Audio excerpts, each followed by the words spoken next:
주님의 증인이 됩시다. 오늘 말씀은 어찌하여 하늘을 보느냐라는 제목으로 말씀을 전합니다. 오늘날 세상에서 널리 받아들여지고 있는 인생과 역사에 대한 이론이 몇 가지가 있습니다. 첫째는 진보사관입니다. 이것은 독일 철학자 헤겔이 처음 말한 것인데, 역사란 점차적으로 진보하게 된다는 거예요. 처음에는 정이 있고 그 다음에 정의 반작용으로 반이 나오는데, 이 두 가지가 서로 작용해서 결국에는 합이 된다는 것입니다. 그러니까 역사가 어떠냐? 정, 반, 합, 정, 반, 합, 이렇게 발전해 나간다는 거예요. 그래서 여기서 영감을 받은 자들이 바로 공산주의, 마르크스주의자들입니다.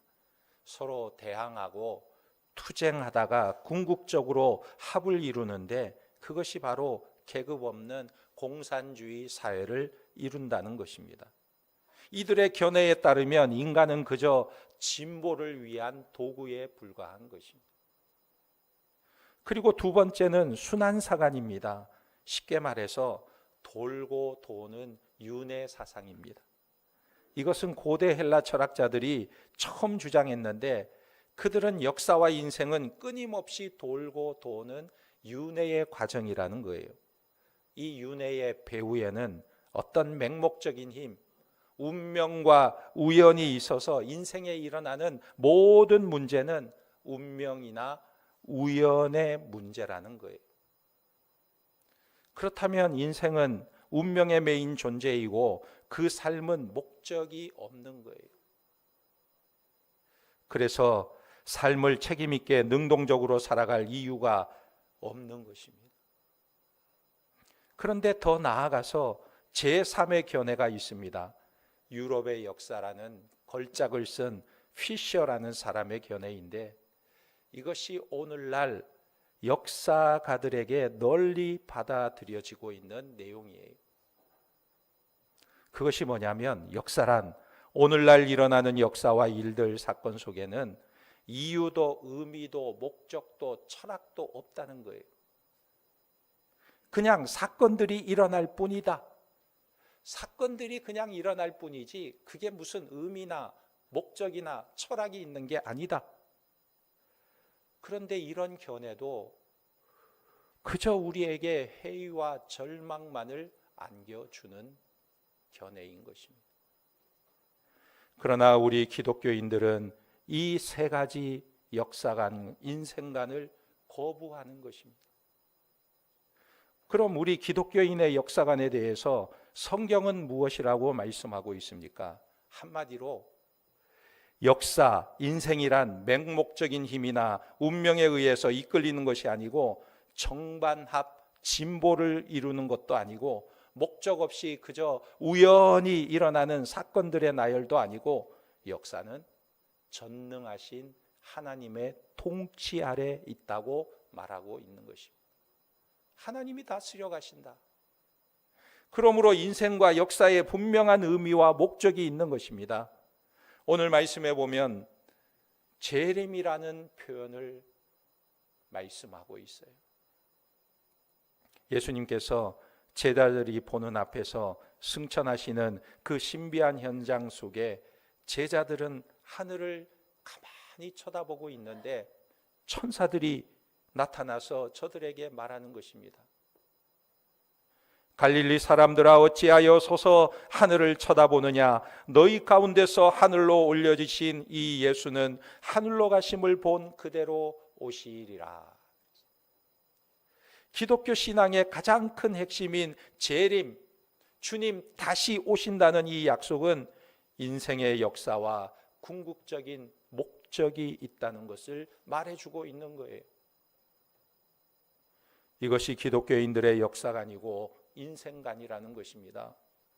우리는 이 약속 때문에 이 세상 사람들과 다른 종교인들과는 근본적으로 다른 삶을 산다는 거예요.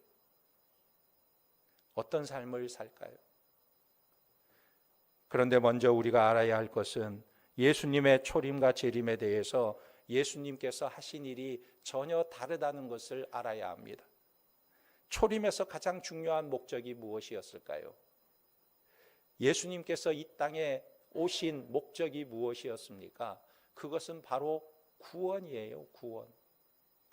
그래서 요한복음 3장 17절에 하나님이 그 아들을 세상에 보내신 것은 세상을 심판하려 하심이 아니요 그로 말미암아 세상이 구원을 받게 하려 하심이라 그랬어요.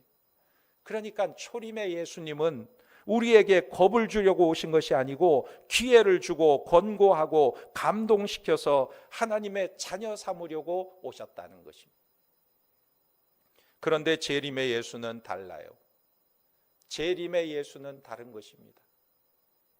계시록 1장 7절에 볼지어다 그가 구름을 타고 오시리라. 각 사람의 눈이 그를 보겠고 그를 찌른 자들도 볼 것이요 땅에 있는 모든 족속이 그로 말미암아 애곡하리니 그러하리라. 아멘. 말하자면 재림의 예수는 구원이 아니라 심판하신다는 것입니다. 기회를 주는 것이 아니라 기회의 문을 닫으려고 오시는 거예요. 그래서 오늘 본문의 제자들은 하늘을 쳐다보고 있을 틈이 없다는 거예요. 그래서 천사들이 제자들에게 너희가 어찌하여 하늘을 쳐다보느냐? 너희가 본 그대로 오시리라 그랬어요. 너희가 왜 하늘만 쳐다보고 있느냐? 그때를 준비하는 삶을 살라는 것입니다. 그럼 어떻게 하는 것이 우리 그리스도인들이 준비하는 삶을 사는 것일까요? 그 첫 번째가 이런 것입니다. 현실 도피의 삶을 경계하라는 거예요. 제자들을 보면 두 가지 오류를 가지고 있었어요. 첫째는 우리가 지난주에 살펴보았지만 제자들은 여전히 예수님이 부활하신 이후에도 이스라엘 나라를 회복하심이 이때니까 이스라엘 나라의 회복, 이스라엘 나라를 세우는 것을 기대하고 있었던 거예요. 이 세상의 유토피아를 건설하려고 했던 것입니다. 이것이 바로 첫 번째 오류인 거예요. 두 번째 오류는 무엇이냐면 오늘 말씀 10절에서 천사가 저들에게 하는 말이에요. 너희가 어찌하여 하늘만 쳐다보고 있느냐? 천사들에게 야단 맞고 있는 사건입니다. 이것은 제자들이 허전한 마음을 가지고 있음을 보여주고 있는 것입니다. 8절에서 예수님은 너희가 내 증인이 되어달라 말씀하고 있는데 저들은 이것을 잊어버리고 하늘만 바라보고 있는 거예요. 그래서 천사들이 왜 너희가 마음을 하늘에 뺏기고 있느냐? 너희는 이 땅에서 살아야 할 증인으로 사명이 있지 않느냐? 이 말씀을 일깨우고 있는 것입니다.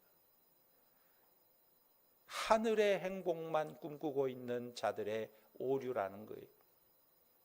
우리가 신앙생활 중에 경계할 것이 바로 이것입니다.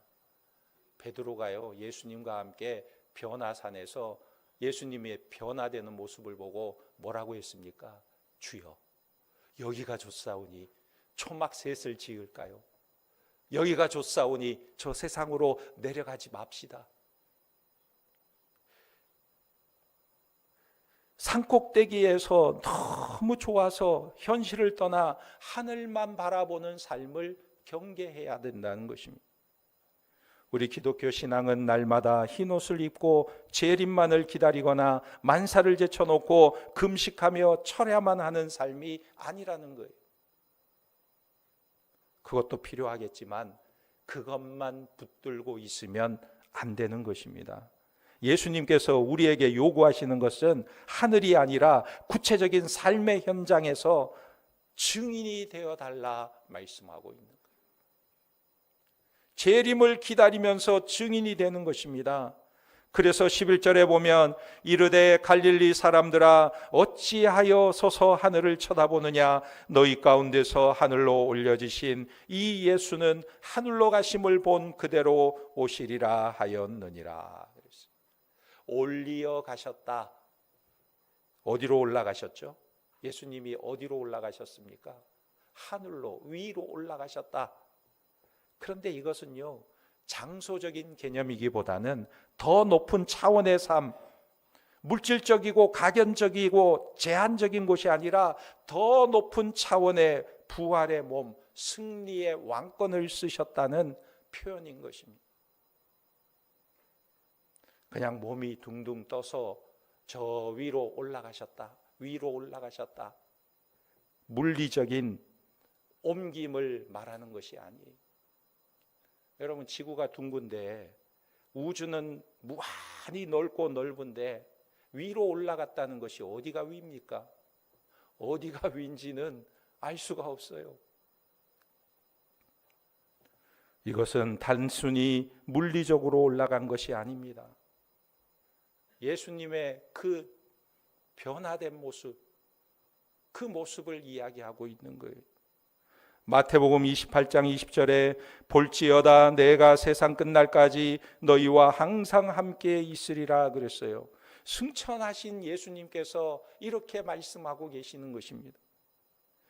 예수님의 육체는 변화되어 부활의 몸이 되신 후에 또 하나의 몸을 이루었는데 그것이 바로 교회라는 거예요. 그래서 교회를 그리스도의 몸이라고 말하는 것입니다. 부활하신 예수님의 몸이 둘이에요. 천국에 계신 예수님의 몸과 우리 가운데 거하시는 그 예수님이 동일하신 분이라는 것입니다. 그렇다면 오늘 우리는 이 현실에 사는 존재여야 하는데 이 현실 속에서 무엇을 해야 합니까? 바로 변화된 삶을 추구해야 한다는 것입니다. 우리는 기독교 신앙을 이렇게 생각합니다. 예수를 믿고 기도하고 예배드리고 말씀 읽고 성령이 충만해지면 우리가 능력자가 되어야 되지 않는가? 그러나 성경은 우리에게 그렇게 말하지 않습니다. 예수를 열심히 믿고 기도하고 성령 충만해지면 변화되는 사람이 된다 말하는 거예요. 초능력자가 되는 게 아니고 변화된 사람이 된다는 거예요. 인생의 목적과 가치가 변화된 사람이 된다는 것입니다. 예를 들어 사도행전 19장에 보면 마술을 행하던 유대인이 예수를 만나고 이제는 마술을 하지 않게 되는 것입니다. 마술책을 다 모아다가 불태워버려요. 그런데 우리는 예수를 믿으면 마술사가 되려고 해요. 얼마나 잘못된 모습입니까? 이것이 오류라는 거예요. 하늘만 쳐다보지 말라는 거예요. 주님은 변화된 삶을 요구하고 계시는데 말하자면 준비하는 삶을 살라는 것입니다. 그러면 그 준비된 삶이 무엇이냐는 거예요. 변화된 삶을 말하는 것입니다. 인생의 목적과 가치와 방향이 변화된 삶을 말하는 것입니다. 그래서 12절에서 14절에 보면 이 사건 이후에 제자들이 예루살렘으로 돌아와서 다락방에 들어갑니다. 그런데 그곳에 들어간 사람들의 명단이 쭉 소개되고 있어요. 13절에 들어가 그들이 유하는 다락방으로 올라가니 베드로, 요한, 야고보, 안드레와 빌립, 도마와 바돌로메, 마테와 및 알페오의 아들 야고보, 셀로신 시몬, 야고보의 아들 유다가 다 거기 있어 그랬어요. 이들이 다 모여서 무엇을 했습니까? 더불어 마음을 같이하여 저녁 기도에 힘쓰더라 그랬어요. 이것은 무엇을 말해주냐면 변화되었다는 거예요. 저들이 변화되었다는 것입니다. 알다시피 우리가 이들의 모습을 보면 얼마나 초라하고 볼품이 없는 사람들이었습니까? 천사들이 이들을 부를 때 뭐라고 불렀어요? 야 갈릴리 사람들아, 갈릴리 사람들아 이렇게 불렀어요.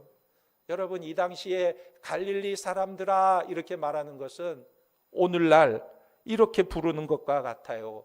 야 시골 촌놈들아, 야 시골 촌놈들아 이렇게 부르는 것과 같아요.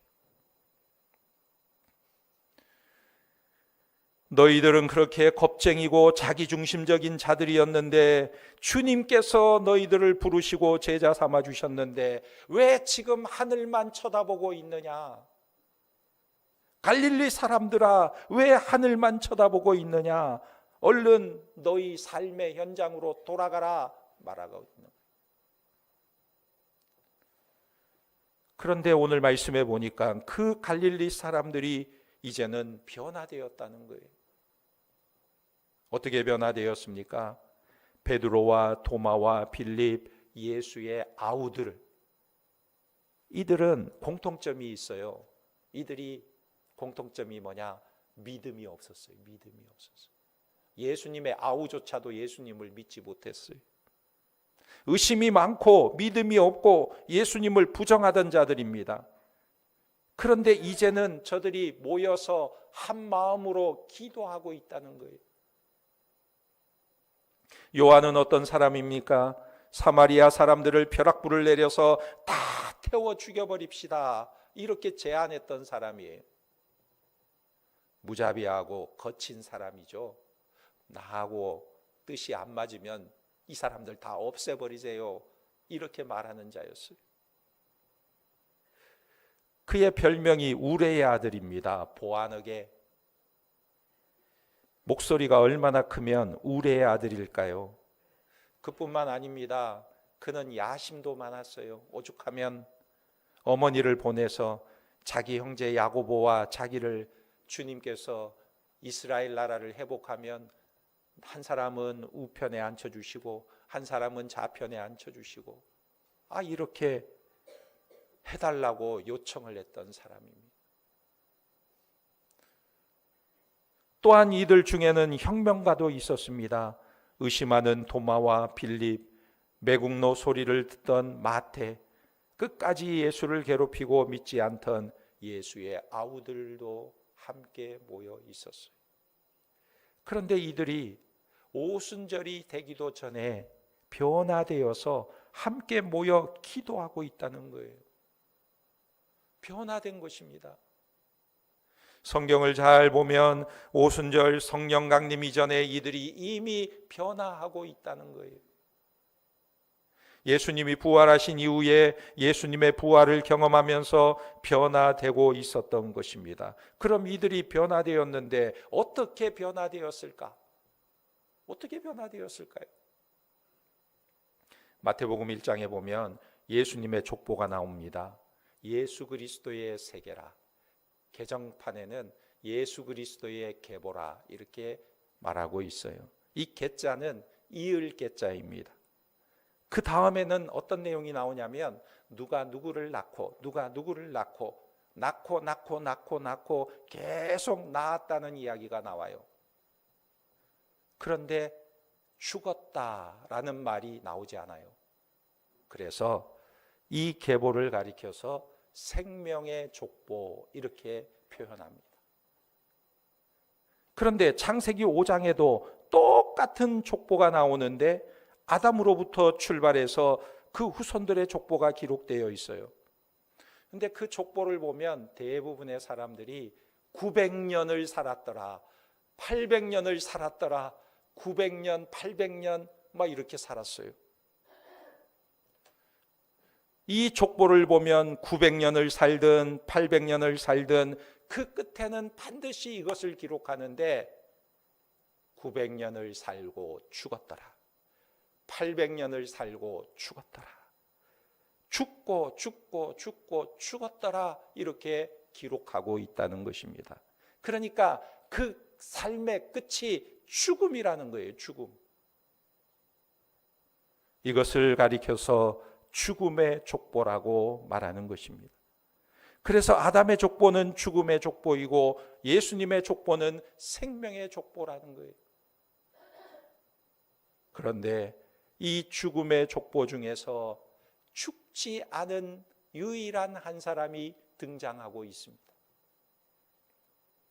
그 사람이 누굴까요? 에녹이에요. 에녹이 등장하는 거예요. 창세기 5장 21절에 보면 에녹은 65세에 무드셀라를 낳았고 무두셀라를 낳은 후 300년을 하나님과 동행하며 자녀들을 낳았으며 그는 365세를 살았더라. 에녹이 하나님과 동행하더니 하나님이 그를 데려가심으로 세상에 있지 아니하였더라. 어떻게 죽음의 족보에서 그는 유일하게 죽음을 맛보지 않은 사람이 되었을까? 에녹은 죽음을 맛보지 않았습니다. 그 이유가 뭐라고 설명하고 있냐면 그는 하나님과 동행하였다 말하고 있어요. 그럼 여러분, 에녹은 어떻게 하나님과 동행하게 되었을까요? 에녹의 생애가 365년입니다. 365세까지 살았어요. 365 외우기도 쉽죠. 그러면 300년을 하나님과 동행했다 그랬으면 65년 동안은 동행하지 않았다는 이야기예요. 그러면 이 에녹은 도대체 어떤 계기가 있어서 하나님과 동행하는 삶을 살았을까? 65년이 되었을 때 도대체 그에게 어떤 일이 일어났을까? 그가 아팠던지 무슨 사고가 났던지 무슨 일이 일어났던 것입니다. 그런데 그 일이 무엇이냐? 그 일이 바로 그의 아들 무두셀라가 태어나게 된 거예요. 무두셀라를 낳은 일이었다는 것입니다. 이 무두셀라라는 이름을 보면 그 이름의 뜻이 그 아들이 죽으면 내가 심판한다, 이런 뜻이 담겨져 있어요. 아들의 이름이 뭐라고요? 그 아들이 죽으면 내가 심판한다. 아들의 이름이요, 사망, 죽음, 이런 이름이라는 거예요. 여러분, 부모의 마음은요, 자식에게 좋은 이름, 예쁜 이름을 지어주기를 원해요. 누가 자기 자식의 이름을 사망, 죽음 이렇게 짓겠어요? 그런데 유다서 14절 15절에 보면 에녹이 사람들에게 하나님께서 경건치 않은 삶을 심판한다고 예언하는 삶을 살았다, 이렇게 기록하고 있습니다.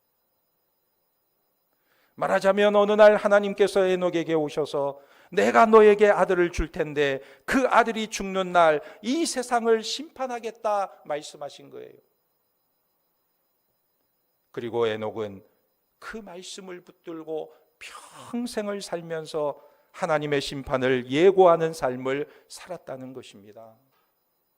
그래서 실제로 무두셀라가 죽었을 때 그때가 언제였냐? 노아 홍수가 시작되는 날이었다.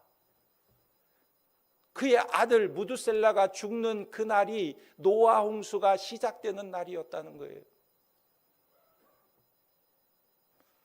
그러므로 이 에녹은 무두셀라가 태어난 그때부터 언제 심판할지 모르니까 무두셀라가 죽고 나면 하나님이 심판한다고 했으니까 아들이 죽기 전까지는 마음 놓고 살다가 아들이 죽을 때쯤 돼서 좀 정신 차리고 회개하고 잘 살자, 이런 마음을 먹었을까요?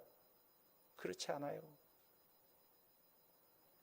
아들이 언제 죽을지 모르는데, 그래서 에녹은요, 아들이 태어나는 날부터 하나님을 믿고 신뢰하면서 300년 동안 하나님과 동행하며 살았다는 거예요. 약속을 붙들고 살았다는 거예요. 하나님의 말씀을 붙들고 살았다는 거예요. 이것이 재림을 기다리는 삶의 자세라는 것입니다. 그래서 데살로니가전서 5장에 보면 예수님의 재림은 도적같이 임한다 말씀하고 있어요. 왜 도적같이 임합니까? 우리가 언제 올지 모르니까, 언제 임하게 될지 모르니까 도적같이 임한다는 표현을 쓴 거예요. 왜 사람들은 예수님의 재림을 도적같이 맞이하게 될까요? 그것은 그들이 어둠 속에 있기 때문에 그렇습니다. 어둠 속에 있기 때문에 도적같이 맞이하게 되는 거예요. 그런데 아주 중요한 이야기를 하고 있어요. 우리에게는 무슨 이야기를 하냐면, 그러나 너희에게는 그날이 도둑같이 너희에게 임하지 못하리니 너희는 다 빛의 아들이요 낮의 아들이라. 할렐루야. 너희에게는 도둑같이 임하지 못한다 그랬어요. 우리는 다르다는 것입니다. 왜요? 우리는 빛 가운데 있기 때문에 그렇습니다. 우리 성도들은 준비된 마음으로 예수님을 맞이하게 될 것이기 때문에 그날에 도둑같이 임하지 못한다는 거예요. 오늘날 이 세상 사람들은 왜 예수님을 기다리지 않습니까? 왜냐하면 이 세상이 전부이기 때문에, 이 세상이 전부라고 생각하기 때문에 예수님에 대한 기대가 없어요. 그래서 이 세상의 것만 구하고 사는 거예요. 빌립보서에 보면 자기 배를 신으로 삼고 십자가의 원수로 행하려 자기 자랑을 하는 삶을 산다 그랬어요. 이 세상의 사람들의 목표는 이 땅이에요. 이 땅이 자기들의 목표인 것입니다.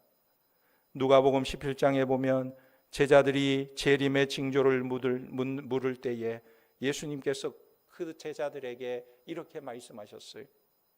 재림의 때는 노아의 때와 소돔과 고모라의 때와 같은데 그때는 어떤 모습이냐? 사람들이요 이렇게 산다는 거예요. 시집가고 장가가고 먹고 마시고 사고 팔고 심고 거두는 일만 한다는 것입니다. 그럼 이게 죄악일까요? 시집가고 장가가고 먹고 마시고 사고 팔고 심고 거두는 일이 죄악입니까? 죄가 아니죠. 그런데 그것 말고는 모르기 때문에, 그것밖에 하지 않기 때문에 죄라는 거예요. 그것만 하고 살기 때문에 죄라는 것입니다. 그러니까 우리가 교회에 와서도 기도할 때 비나이다 비나이다 기도하는데, 교회에서 기도하는 사람이나 절에서 기도하는 사람이나 그 기도의 내용이 동일하다고 한다면 그것밖에 모르는 거예요. 그것밖에. 먹고 마시고 시집가고 장가가고 사고 팔고 심고 거두는 일을 위해서만 구하는 것입니다. 그러므로 우리의 신앙을 점검해 보아야 하는 것입니다. 우리의 유일한 목표와 소원이 먹고 마시고 시집가고 장가가고 이것뿐일까? 이것이 필요 없다고 하면 염세주의자가 되지만 이것만이라고 고집하면 세속주의가 되는 거예요. 우리는 먹고 마시고 시집가고 장가가는 그 삶 속에서 예수 그리스도를 바라보는 변화된 삶을 살아야 하는 것입니다. 다시 오실 예수 그리스도를 바라보며 그분을 기다리며 살아가는 새로운 목표를 가지고 살아야 한다는 거예요. 18세기 영국을 영적으로 뒤흔들었던 감리교회 창시자 요한 웨슬리 목사님에게 어느 날 한 기부인이 질문을 했습니다. 그녀는 재림에 대해 두려움 반, 호기심 반으로 가득 차 있었어요. 그래서 이런 질문을 한 것입니다. 목사님, 만약에 내일 밤 12시에 예수님이 재림하신다는 것을 확실히 알게 된다면 목사님은 남은 시간 동안에 무엇을 하시겠습니까? 여러분, 내일 밤 12시에 예수님 재림하시는 것이 확실하다면 여러분들은 무엇을 하겠습니까?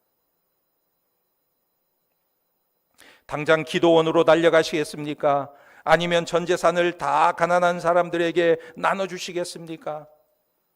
사람들은 이 위대한 전도자가 뭔가 특별하고 비장한 대답을 할 것이라고 기대했습니다. 아마 모든 것 다 중단하고 엎드려 회개하거나 마지막 설교를 준비하겠다고 말할 줄 알았어요. 그러나 웨슬리 목사님은 지갑에서 자기의 수첩을 꺼내서 보여주면서 이렇게 말했습니다. 성도님, 저는 내일 새벽 4시에 일어나 늘 하던 대로 설교 준비를 할 것입니다. 그리고 5시에는 말씀을 전하고 오후에는 신방을 할 것입니다. 저녁에는 가족들과 식사를 하고 교제를 하고 밤 10시가 되면 평소처럼 잠자리에 들 것입니다. 12시에 예수님 재림하신다는데 10시에 잠자리에 들어가겠대요.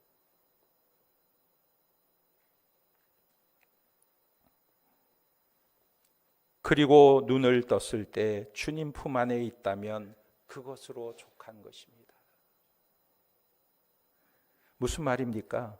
사람들은 종말이 온다 하면 하던 일 멈추고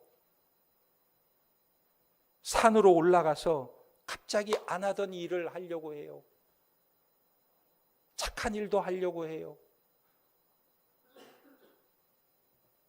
그러나 진짜 마라나타 재림의 신앙을 가진 사람들은 다른 것입니다. 웨슬리 목사님은 내일 주님이 오신다고 해서 오늘 특별히 더 회개하거나 특별히 더 정리할 것이 없는 삶을 살고 있었던 거예요. 매일의 삶이 이미 주님 맞을 준비가 되어 있었기에 내일 지구가 멸망해도 오늘 나는 내가 할 일, 즉 한 그루의 사과나무를 심는 것입니다. 이것이 진짜 재림을 기다리는 성도의 모습인 거예요. 여러분들은 재림을 기다리는 사람들입니까? 재림을 기다리면서 하늘만 쳐다보는 사람들입니까?